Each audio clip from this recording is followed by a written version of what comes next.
Hi friends, welcome to serial அரங்கம். இந்த serial அரங்கம் சேனலுக்கு உங்கள் எல்லாரையும் அன்போடு வரவேற்கிறேன். இப்போ நம்ம பார்க்க போகிறது என்னன்னு சொல்லிட்டு பார்த்தீங்கன்னா, காதல் காதல் காதல் இன்றைய எபிசோடுக்கான ரிவ்யூ. அதாவது ஜூலை 28 கொஞ்சமும் எதிர்பார்க்காத ஒரு தருணம் தான். ஆனால் இப்படி தான் நடக்கும் நம்ம எதிர்பார்த்தோம். நம்மளுக்கு சரின்னு சொல்லிட்டு படுற விஷயம் இன்னொருத்தவங்களுக்கு தப்பாக தெரியும் போது, அதுவே நமக்கும் அதே மாதிரி நடக்குது அப்படிங்கும் போது அடுத்தவங்களோட உணர்வுக்கும் நம்ம மரியாதை கொடுக்கணும் இல்லையா? ஆனால் அந்த மாதிரி ஒரு உணர்வுக்கு மரியாதை கொடுக்காத ஒரு அர்ஜுனா இன்றைக்கி அவர் நடந்துட்டு இருந்திருக்காரு. இதுக்கும் சரண்யாவுக்கும் தொடர்பு இருக்கான்றது எனக்கு இது வரைக்கும் தெரியல. ஆனால் கல்யாணத்தை நிப்பாட்டுறதுக்காக அர்ஜுனை மயக்கம் போட்டு விட சொன்னது சரண்யா தான். சரிங்களா? இப்போ பார்த்தா அர்ஜுன் மணவரையில் உட்கார்றாரு. அப்பயும் அர்ஜுன் கண்ணு காட்டிகிட்டே இருக்காரு. நீ போய் மதுட்ட பேசுமான்னு சொல்லிட்டு.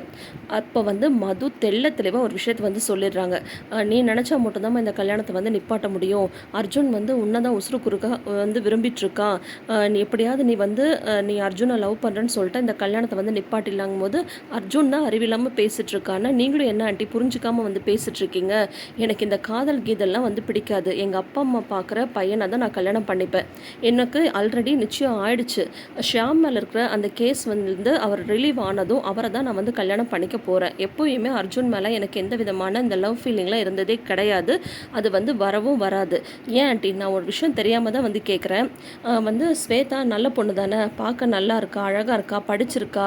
அது மட்டும் இல்லாமல் சின்ன வயசுலேருந்து அர்ஜுனை லவ் பண்ணுறா. இதனை விட அந்த பொண்ணுக்கு வேறு என்ன தகுதி வேணும் அர்ஜுனை கல்யாணம் பண்ணிக்கிறதுக்கு சொல்லுங்கள். அர்ஜுன் தான் புரியாமல் என்ன கம்பல் பண்ணுறான்னு பார்த்தா நீங்களும் இதே மாதிரி பேசுகிறது எந்த விதத்தில் நியாயம்? எனக்கு ஒரு விஷயம் பிடிக்கல, இன்ட்ரெஸ்ட் இல்லைன்னு சொல்கிறேன். அப்புறம் நீங்கள் எப்படி ஆண்டி என்னை கட்டாயப்படுத்த முடியும் அப்படின்ற மாதிரி அந்த பொண்ணு தெளிவாக பேசுகிறாங்கங்க. மதுவோட ஸ்டாண்டு கரெக்டான ஸ்டாண்டு தான் என்னை பொறுத்த வரைக்கும். சரிங்களா? காதல்ன்றது கட்டாயத்தினால வரக்கூடாது, தானாக வரணும். எனக்கு அர்ஜுன் மேலே அந்த மாதிரி ஒரு ஃபீலிங்கே இல்லை அப்படின்னு சொல்லிட்டு அந்த பொண்ணு சொல்லிடுறாங்க. ஆனால் சரண்யா கட்டாயப்படுத்துகிறாங்க. என்னம்மா அப்போது 2 வருஷமாக என் பையன் உன்னை லவ் பண்ணானே, அதுக்கு என்னம்மா பதில் அப்படின்னு சொல்லிட்டு கேட்குறாங்க. அதுக்கு அந்த பொண்ணு சொல்கிறாங்க, சூப்பர் பதில். அவன் என்ன கேட்டுட்டா லவ் பண்ணா சொல்லுங்கள் அப்படின்னு சொல்லும்போது, ஐயோ 2 வருஷமாக உன்னை லவ் பண்ணது எனக்கே தெரியாதுமா, கொஞ்ச நாளைக்கு முன்னாடி தாம்மா எனக்கு தெரிய வந்தது. அப்போலேருந்து நீயும் அர்ஜுனும் தான் கல்யாணம் பண்ணிக்க போகிறீங்க, நீங்கள் 2 பேரும் தான் புருஷன் பொண்டாட்டியாக வாழ போகிறீங்கன்னு சொல்லிட்டு 1000 மனக்கூட்டை நான் என் மனசில் கட்டிட்டேம்மா. இப்போ ஸ்வேதாவை அந்த இடத்துல என்னால் வச்சு பார்க்கவும் முடியாது. அர்ஜுனோட ஸ்வேதாவால் கண்டிப்பாக சந்தோஷமாக இருக்க முடியாது. அவனோட மனசு முழுக்க நீதாமா நிறைஞ்சிருக்க. அப்படி இருக்கும்போது ஸ்வேதாவை எப்படிமா அவன் கல்யாணம் பண்ணிப்பா? கொஞ்சம் யோசிமா, யோசின்றாங்க. ஆனால் ஒரு கட்டத்தில் இன்னைக்கு சரண்யா பேசினது எனக்குமே லைட்டாக கடுப்பாக தான் வந்தது. ஒரு பொண்ணு கட்டாயத்தினால காதல் வராது அப்படின்னு சொன்னதுக்கப்புறம் என் பையன் உன்னை விரும்புகிறான், நீயும் லவ் பண்ணுன்னு சொல்கிறது எந்த விதத்துலையும் நியாயமும் கிடையாது. இப்போ ஸ்வேதா நல்லவங்களா கெட்டவங்களான்றதெல்லாம் எனக்கு தெரியாது. அவங்க அர்ஜுனோட அத்தை பொண்ணு. ஓகேங்களா? சின்ன வயசுலேருந்து நான் அர்ஜுனை காதலிச்சிருக்கேன். அப்போது 13 வருஷமாக காதலிச்சா ஸ்வேதாக்கு என்ன பதில்? 2 வருஷமாக என் பையன் உன்னை காதலிச்சானே, அதுக்கு என்னம்மா பதில்னு கேட்குறாங்கல்ல சரண்யா. அப்போது அதே தானே ஸ்வேதா கேட்குறாங்க. அப்போ சின்ன வயசுலேருந்து நான் உன்னை விரும்பியிருக்கேன், நீ தான் எனக்கு ஹஸ்பண்டாக வரணும்னு நினச்சிருக்கேன். அப்போது அதுக்கு என்ன பதில்? மது உன்னை விரும்பாதப்பயே நீ மது தான் வேணும்னு சொல்கிறேன். நான் உன்னை விரும்புகிறேனே, உன்னை நல்லா பார்த்துக்கணும்னு நினைக்கிறேன், நீ ஏன் என்னை கல்யாணம் பண்ணிக்கக்கூடாதுன்னு ஸ்வேதா அர்ஜுன்கிட்ட கேட்குறாங்க. இது 2 பக்கமும் 2 விதமாக போயிட்டு இருக்கும்போது இப்போ போங்க ஆண்டி போங்க, நீங்கள் போய்ட்டு நல்ல மாதிரியாக இந்த கல்யாணத்தை நடத்தி வைக்கிற வழியை பாருங்கள். அர்ஜுனுக்கு நீங்களாவது புத்தி சொல்லுங்கள். அதை விட்டுட்டு நீங்கள் என்ன கன்வின்ஸ் பண்ண பார்க்காதீங்க, நான் கன்வின்ஸ் ஆக மாட்டேன் அப்படின்னு சொல்லிட்டு அந்த பொண்ணு தெளிவாக சொல்லிடுறாங்க மது. அதுக்கப்புறம் மணவரைக்கு போகிறாங்க. அர்ஜுன் என்னம்மா ஆச்சுன்னதும் இல்லைடா ஒன்றும் பண்ண முடியல அப்படின்ற மாதிரி சொல்கிறாங்க. அதுக்கப்புறம் பார்த்தா தாலி கட்டுற நேரமே வந்துடுது. அப்போ தாலி அர்ஜுன் கைக்கே வந்துடுது. தாலி கட்டுடா அப்படின்னு சொல்லிட்டு சொல்கிறாங்க. இவருக்கு பார்த்தா கண்ணிலேருந்து தண்ணியாக வருது.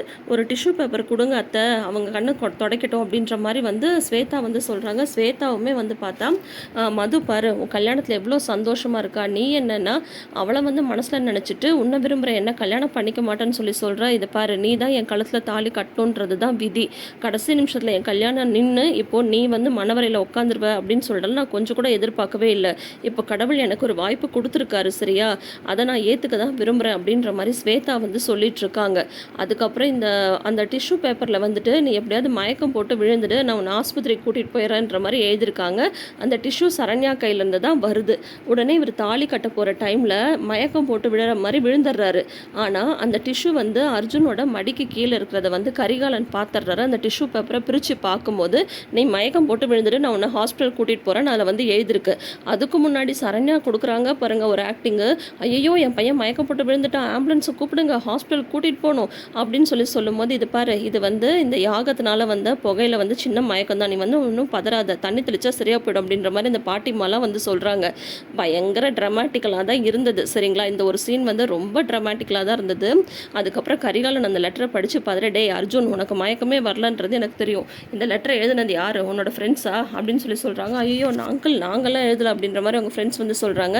யார் எழுதிருந்தாலும் சரி இந்த கல்யாணம் வந்து இப்போ நடக்க தான் போகுது, இப்போ எழுந்திருக்க போறியா இல்லையாடா அப்படின்னு சொல்லிட்டு அவங்க வந்து மிரட்டுறாங்க. இப்போ மட்டும் நீ எழுந்திருக்கல உன் ஃப்ரெண்ட்ஸ் எல்லாம் வந்து போலீஸில் பிடிச்சி கொடுத்துருவேன் அப்படின்னதும் அர்ஜுன் வந்து முழிச்சிடுறாரு. அதுக்கப்புறம் வந்து பார்த்தீங்கன்னா வந்து எழுந்து உட்காரு, ஒழுங்காக தாலியை கட்டு அப்படின்னு சொல்கிறாங்க. லாஸ்ட் மினிட்டு ஸ்வேதா வந்து பார்த்தீங்கன்னா பயங்கர கடுப்பில் வந்து இருக்காங்க. அர்ஜுன் இந்த மாதிரி எல்லாம் வேலை பண்ணிட்டு இருக்காங்க அப்படின்னு சொல்லிட்டு மது வந்து பார்த்தா ஐயோ நல்ல வேலை இவன் வந்து நல்லா தான் இருக்கான், ஒரு வேலை ஏதாவது மாத்திரை கீத்திரை முழுங்கிருப்பானோ அப்படின்ற மாதிரி பயம் வந்து மதுக்கு இருந்துட்டுருக்கு. தாலி கட்ட போகிற அந்த ஒரு செகண்டில் டக்குன்னு எழுந்து மது கழுத்தில் வந்து தாலியை கட்டுறார் அர்ஜுன். ரொம்பவே ஒரு தவறான ஒரு விஷயந்தான். இப்போ வந்து அவர் ஹீரோன்றதுக்காக அவர் பண்ணுறதெல்லாம் கரெக்டுன்ற மாதிரி நம்ம ஒத்துக்க முடியாது. அதே மாதிரி சரண்யாக்காக இந்த விஷயம் ரைட்டுன்றதையும் நம்ம ஒத்துக்க முடியாது. இதுவே சரண்யாவுக்கு வந்து ஒரு பொண்ணு இருந்து இந்த மாதிரி கட்டாயமாக யாராவது அவங்க கழுத்தில் தாலி கட்டினா இவங்க வந்து ஒத்துப்பாங்களா? மது வந்து பிடிக்கலன்னு சொன்னதுக்கப்புறமும் இந்த கல்யாணத்தை நிப்பாட்டுறதுக்காக மது கழுத்தில் அர்ஜுன் வந்து தாலியை கட்டிடுறாரு. இப்போ ஆட்டோமேட்டிக்காக என்ன ஆகும், ஸ்வேதா கழுத்தில் லாஸ்ட் மினிட்ல அதவன் தான் தாலி கட்டுற மாதிரி வரும்னு சொல்லிட்டு நினைக்கிறேன். பார்க்கலாம் என்ன நடக்குது அப்படின்னு சொல்லிட்டு. ஆனால் இப்போ வந்து பார்த்தீங்கன்னா இது அங்கே இங்கேன்னு சுற்றி இப்போ வந்து மது கழுத்தில் அர்ஜுன் தாலி கட்டுறாங்க. மது வந்து பயங்கர போல்டான பொண்ணு, கண்டிப்பாக இந்த கல்யாணத்தை அவங்க ஏற்றுக்க மாட்டாங்க. இப்போ மது மட்டும் என்னோட பெர்மிஷன் இல்லாமல் என் கழுத்தில் தாலியை கட்டிட்டான்னு சொல்லிட்டு போலீஸில் ஒரு கம்ப்ளைண்ட் கொடுத்தா அது வந்து பெரிய கேஸாக மாறும். சொல்லப்போனால் இதுவும் ஒரு விதமான ஹராஸ்மெண்ட் தான். ஒரு பொண்ணோட பெர்மிஷன் இல்லாமல் அவங்களுக்கு விருப்பம் இல்லாமல் அவங்க கழுத்தில் தாலியை கட்டுறது ஒரு பெரிய குற்றம் தான்.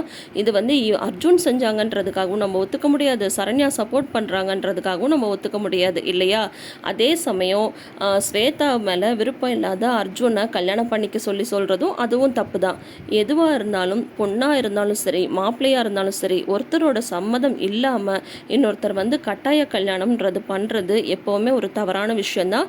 ஸோ இப்போ இன்றைக்கி இதுதான் நடந்திருக்கு. ஸோ பார்க்கலாம் நாளைக்கு என்ன நடக்க போகுது, இதுக்கு மதுவோட ரியாக்ஷன் என்னவா இருக்க போகுது, ஸ்வேதாவோட ரியாக்ஷன் என்னவா இருக்க போகுது, கரிகாலனோட ரியாக்ஷன் என்னவா இருக்க போகுது, எல்லாமே வெயிட் பண்ணி பார்ப்போம். அதுக்கு முன்னாடி இந்த கல்யாணத்தை பற்றி நீங்கள் என்ன நினைக்கிறீங்கன்றதை மறக்காமல் கமெண்ட் செக்ஷனில் வந்து சொல்லுங்கள்.